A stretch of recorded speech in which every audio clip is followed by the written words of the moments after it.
Welcome to our deep dive, on the Camino de Santiago. Okay. It's really so much more than just a walk across Spain. Right. We're talking about a network of pilgrimage routes that all lead to the shrine of St. James the Great in Mm. Santiago de Compostela in Mhm. Spain. And, you've Yes. shared some fascinating sources with us, history, cultural insights, Yes. personal accounts, even some culinary gems. It's really amazing how much the Camino has to offer. Yeah. It's a journey that's resonated with people Mhm. for centuries, Right.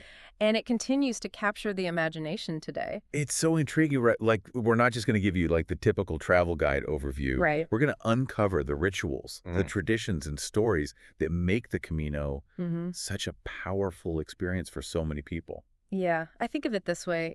We're going to give you the why behind the what. Right. You'll not only understand what the Camino is, but also why it has such a profound impact Yeah. on those who walk it. I love that. So let's set the stage. Imagine walking for weeks, maybe even months, Hmm. following these ancient paths Yeah. towards this sacred destination. Yeah. What's fascinating is that this pilgrimage dates back to the 9th century, All right. a time when the discovery of St. James's tomb set off this Yeah. wave of fervor across Europe. It is incredible to think about the world back then and how this one discovery sparked such a powerful movement. You know, Yeah.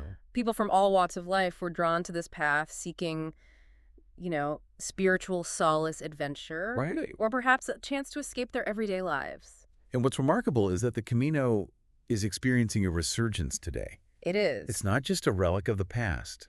It's a living tradition that Yes. continues to resonate with modern hearts. And Hmm. our sources suggest that Holy Year 1993 was a major turning point with Yes. the Galician government, Yeah. recognizing the Camino's potential and investing in promoting it. Yes, and that investment paid off. The number of pilgrims surged, proving that ancient paths can still hold a powerful allure Yeah. in the modern world. It's a testament to the enduring human desire for connection, Mm, meaning and something beyond ourselves. absolutely.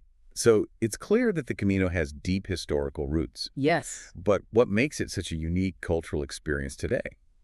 It's the incredible tapestry woven from history, tradition, and communal rituals. Okay. You're not just walking through a museum, you're stepping into a living, breathing culture. I love that. A living, breathing culture. Yeah. But what does that actually look like for a modern pilgrim? Give us a concrete example. Okay, take the Cruz de Ferro, for instance. It's this unassuming iron cross atop a pole, Okay. but it's become a deeply symbolic place for pilgrims. They leave stones at its base, each one representing a burden they wish to release. I've seen pictures of that. It's quite a sight, this massive pile of stones, Yes. each one carrying a story, a hope, a prayer. Right. Must be incredibly powerful to witness. It is, and it highlights something crucial about the Camino. It's not just about individual reflection. It's about community. The act of leaving a stone is personal, yet it becomes part of a collective experience. And that sense of community extends beyond the pilgrims themselves, right? Absolutely. I mean, our sources talk about the legendary hospitality Yes. of these local communities along the Camino. Absolutely. Towns like Roncesvalles and Astorga, places steeped in Camino history, Mhm.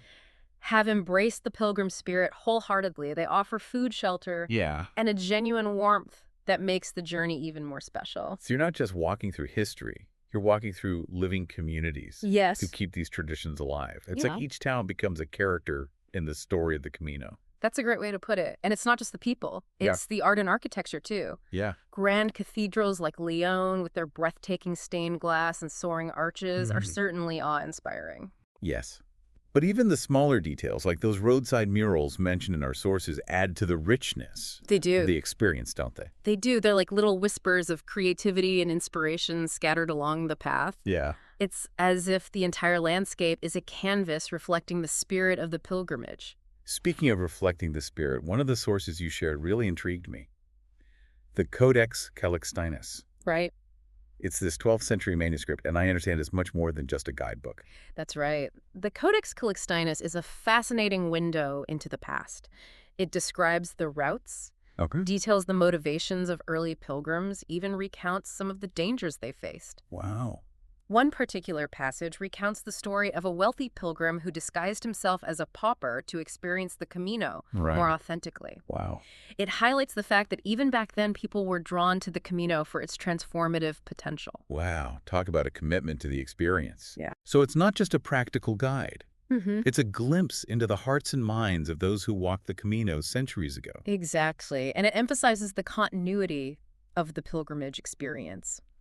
Today's pilgrims are walking in the footsteps of countless others who sought meaning on this same path. It's like you're carrying the weight of all those stories with you as you walk, connecting the past and present in a tangible way. It is. And that connection, I'm guessing, is part of what makes the Camino so powerful. It is. It's a reminder that we're part of something larger than ourselves. Yeah. A tradition that stretches back through time, connecting us to those who came before and those who will follow. Hmm. Yeah. How? Yeah, it really is a humbling thought, isn't it? Walking those ancient paths, knowing that countless others have tread that same ground, searching for something just like you. Yeah, and it makes me think about those stones left at the Cruz de Ferro, Mm-hmm. each one representing a burden released. Right. If you were to leave a stone there, what would it symbolize for you? Oh, that's a profound question. I suppose for me, it would represent the fear of not living up to my full potential, of letting those doubts hold me back from pursuing my dreams. Yeah. What about you? That's interesting. I think mine would represent the tendency to get caught up in the day-to-day chaos and lose sight of the bigger picture. Right. The things that truly matter. Yeah, I think that's something many people can relate to. Yeah. And that's what's so powerful about the Camino. It's an opportunity to step away from that chaos, Yeah. to reconnect with yourself and what's truly important. Mm-hmm. It's about shedding those burdens, both literally and figuratively. And speaking of things we carry with us, Mm-hmm. what about those scallop shells? Yes. They're everywhere on the Camino. Right. They're iconic. What's the story behind them? Ah, the scallop shell. It's more than just a souvenir. It's a Right. symbol steeped in legend and meaning. Yeah. One story tells of a knight and his horse emerging from the sea covered in scallop shells Okay. after rescuing the body of St. James. Wow. Another legend links the shell to the dual commandments of charity, love for God and love for neighbor. So it's a reminder to approach the Camino with an open heart, Exactly. ready to give and receive kindness along the way. Mm-hmm. I love how this simple shell embodies the very essence of the pilgrimage. It's quite remarkable, isn't it? And that symbolism is woven throughout the entire Camino experience, Yeah. from the hospitality of the locals Oh. to the communal meals shared among pilgrims. Yeah. You're constantly reminded of the importance of connection and generosity. And it's not just about generosity towards others. It's about being kind to yourself as well. Right. Giving yourself permission to slow down, to savor the journey, Mhm, to mhm. appreciate the simple things. That's an important point. The Camino is an invitation to reconnect with yourself on a deeper level, Mm-hmm. to listen to your body, to quiet your mind, to rediscover the rhythm of your own steps. And in doing so, you connect with something much larger than yourself. The history, the landscape, the shared human experience of seeking something beyond the everyday. The Camino transcends borders, languages, and Yeah. cultures. Yeah. It's a testament to our shared humanity. Hmm? And it's a powerful reminder that even in our increasingly disconnected world, we're all on this journey together. Speaking of journeys, I'm curious about the culinary side of things. Yes.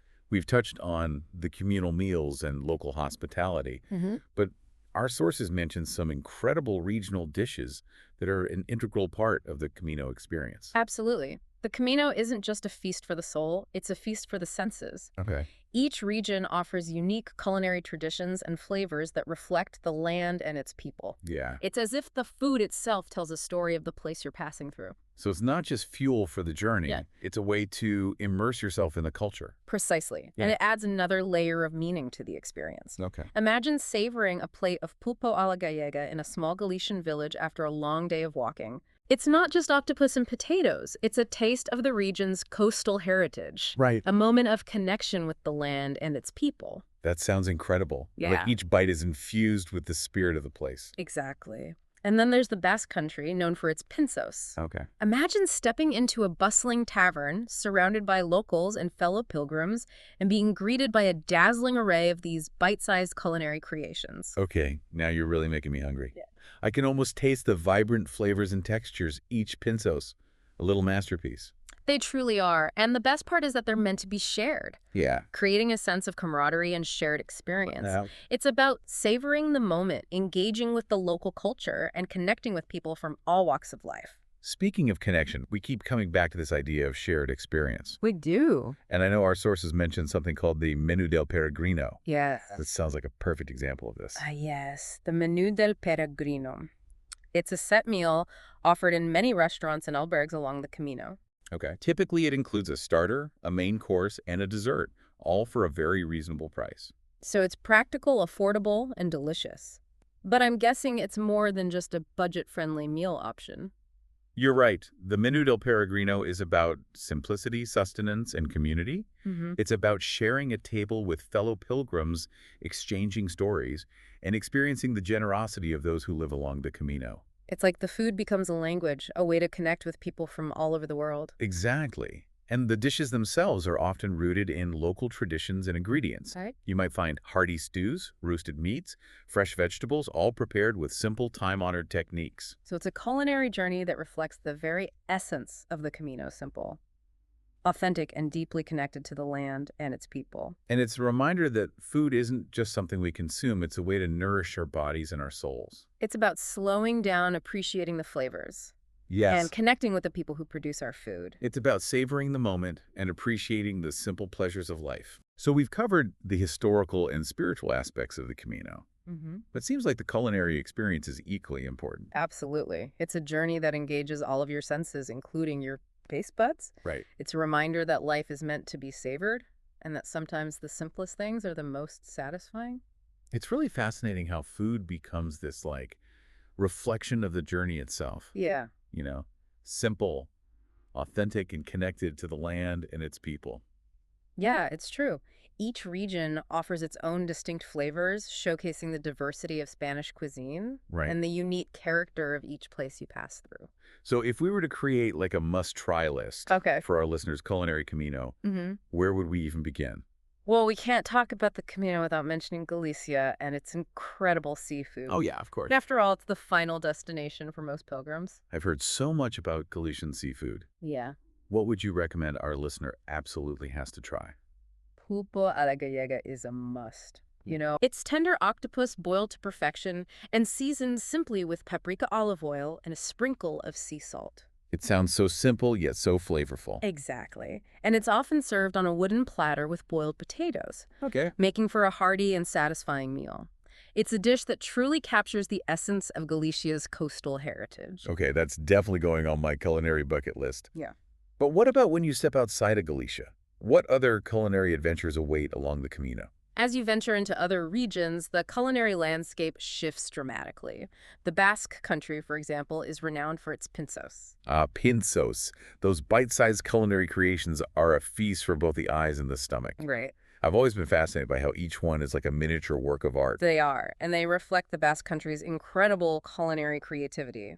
You'll find pinsos ranging from traditional combinations of cheese and cured meats to more innovative creations featuring fresh seafood, seasonal vegetables, and bold sauces. So it's like a culinary adventure in every bite. And our sources mention that pinsos are meant to be enjoyed in a very particular way. Right, yes. Pinsos are best experienced in a bustling tavern, ideally with a group of friends or fellow pilgrims. Okay. You typically order a drink and then help yourself to the pinsos displayed along the bar. It's a very social way to dine, encouraging conversation and connection. It sounds like such a vibrant and engaging way to experience the local culture. It is. And then, of course, we can't forget about the Menù del Peregrino. Yes. You mentioned it earlier. Right. This set meal is a staple along the Camino, offering pilgrims a simple, affordable, and delicious way to fuel their journey. Yes, and it sounds like it's much more than just a practical meal option. Our sources suggest there's a deeper meaning behind it. Absolutely. The Menù del Peregrino isn't just about sustenance, it's about community and connection. It's about sharing a meal with fellow pilgrims, often in a communal setting, swapping stories, and experiencing the generosity of those who live along the Camino. It reminds me of that quote from one of the pilgrim accounts you shared, where someone described the Menù del Peregrino as a taste of home, even when you're miles away from it. What a beautiful way to put it. And the dishes themselves often highlight local ingredients, showcasing the connection between the land and its people. You might find hearty stews made with locally raised meats, fresh vegetables from nearby farms, all prepared with time-honored techniques. It seems like every aspect of the Camino, from the historical landmarks to the culinary traditions, emphasizes this sense of connection. Connection to the past, connection to the land, connection to the people around you. It's true, and I think that's what makes the Camino such a transformative experience. Hmm. It's a journey that strips away the distractions of everyday life and allows you to reconnect with what truly matters. It's about slowing down, being present, and appreciating the simple pleasures of life, whether it's savoring a delicious meal, sharing stories with fellow pilgrims, or marveling at the beauty of the landscape. The Camino invites you to experience the world in a whole new way. Well said. And I hope our deep dive into the Camino de Santiago has inspired our listener to consider embarking on their own journey. Yeah. Whether it's a physical pilgrimage to Spain or a personal journey of self-discovery. I think you're right. We've explored the history, the spirituality, the culture, and the culinary delights of this incredible pilgrimage. And hopefully we've left our listener with a sense of the transformative power of the Camino. Because sometimes the most profound journeys are the ones that lead us back to ourselves. That's a perfect way to end our deep dive. Thanks for joining us on this exploration of the Camino de Santiago. We hope you've enjoyed the journey as much as we have.